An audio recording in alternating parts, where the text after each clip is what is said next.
Subscribe करें historical TV India YouTube channel को और दबाएं इस बेल आइकन को ताकि आने वाली वीडियोस का अपडेट आपको मिलता रहे।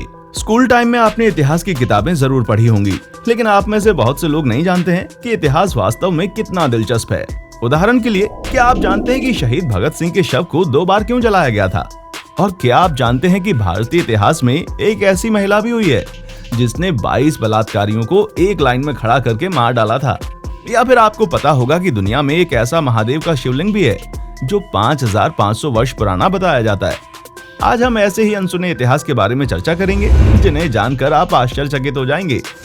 नंबर 10, दुनिया का सबसे क्रूर शासक चंगेज खान, जिसकी मौत के बाद उसकी शव यात्रा में कुल 2000 लोग शामिल हुए थे और उन्हीं 2000 लोगों को केवल इसलिए मार डाला गया ताकि किसी को पता न चल सके कि चंगेज खान को कहां दफनाया गया है। नंबर 9, इतिहास का सबसे छोटा युद्ध 1896 में लड़ा गया था। ये युद्ध जंजीबार और इंग्लैंड के बीच हुआ था, जिसमें जंजीबार ने 38 मिनट में आत्मसमर्पण कर दिया था। नंबर 8, शहीद भगत सिंह के शव को 2 बार जलाया गया था। जी हाँ, ये बिल्कुल सत्य घटना है। शहीद भगत सिंह, राजगुरु और सुखदेव के शवों को 2 बार जलाया गया था। इसके पीछे का कारण इन क्रांतिकारियों को सम्मान देना था।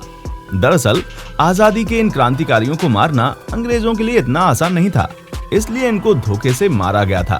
बताया जाता है कि अंग्रेजों ने जनता के विद्रोह के डर से फांसी की तारीख को भी एक दिन पहले ही कर दिया था। 23 मार्च 1931 का ये वही दिन था जब भगत सिंह, राजगुरु और सुखदेव को फांसी दी गई थी। दोस्तों, इन शहीदों के लिए दिल से एक लाइक तो बनता है। भगत सिंह, राजगुरु और सुखदेव को फांसी देने के बाद बेरहम अंग्रेजों ने उनके शवों को सतलज नदी के किनारे स्थित हुसैनीवाला नामक जगह पर ले जाकर इनके शवों को बेहद अपमानजनक तरीके से जलाने की कोशिश की थी। जब इसकी खबर देशवासियों को लगी तो उसी समय वहां हजारों की संख्या में लोग इकट्ठा हो गए।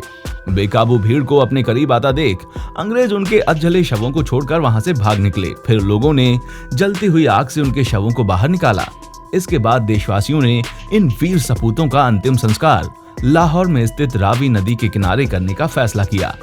इस पूरी घटना का जिक्र शहीद सुखदेव के भाई मथुरा दास ने अपनी किताब मेरे भाई सुखदेव में भी लिखा है। नंबर 7, मध्यकाल युग में दांत टूट जाने पर नकली दांतों का उपयोग किया जाता था और ये दांत युद्ध में मारे गए सैनिकों के होते थे, जिनकी मौत के बाद उनके दांतों को निकाल लिया जाता था ताकि वो किसी और को लगा सकें। नंबर 6, प्राचीन मिस्र में मधुमक्खियों के हमलों से बचने के लिए नौकरों के शरीर पर शहद लपेटकर उन्हें शहर के बाहर कर दिया जाता था ताकि मधुमक्खियां राजमहल में ना जाकर किले से बाहर ही रहें। नंबर 5, अल्बर्ट आइंस्टाइन की मृत्यु के साथ उनके अंतिम शब्द की भी मृत्यु हो गई, क्योंकि अंतिम समय में अल्बर्ट आइंस्टाइन के पास जो नर्स थी उसको जर्मन समझ नहीं आती थी, जिसकी वजह से उनके बोले गए शब्द भी इतिहास में गुम हो गए। नंबर 4, आयरलैंड उत्तरी अटलांटिक में एक द्वीप है जहां स्थित तारा नामक पहाड़ियों में एक जगह है। वहां एक शिवलिंग स्थापित है। वैज्ञानिक इसे 5500 वर्ष पुराना बताते हैं। इसमें बीच का पत्थर शिवलिंगम के समान दिखता है और माना जाता है कि ये कम से कम 5500 साल पुराना रहा होगा। वहां के स्थानीय लोगों का कहना है कि आयरिश लोग प्राचीन काल में इसी शिवलिंग के द्वारा तारा देवी की पूजा करते थे। नंबर 3, ब्रूस ली की दीवानगी का अंदाजा इसी बात से लगाया जा सकता है कि उनके मरने के बाद भी उनकी लोकप्रियता को कई निर्देशकों ने ब्रूस ली जैसे दिखने वाले एक्टरों को अपनी फिल्मों में काम दिया था और ये फिल्में धड़ाधड़ हिट भी होने लगी थी, जिसके बाद ब्रूस ली ब्रांड की लोकप्रियता बनाने के इस तरीके को ब्रुशप्लॉयटेशन नाम दिया गया था। नंबर 2, सांप सीढ़ी एक प्राचीन भारतीय खेल है। इस मजेदार खेल को 13वीं शताब्दी में कवि संत ज्ञानदेव द्वारा तैयार किया गया था।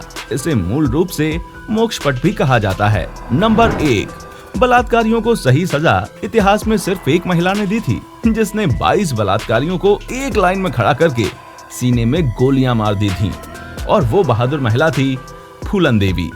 तो दोस्तों, आज के इस एपिसोड में बस इतना ही। अगर आपको वीडियो पसंद आए तो उसे लाइक जरूर करें और अपने इस हिस्ट्री चैनल को सब्सक्राइब करें, दबाएं इस बेल आइकन को ताकि आने वाली वीडियो का अपडेट आपको मिलता रहे।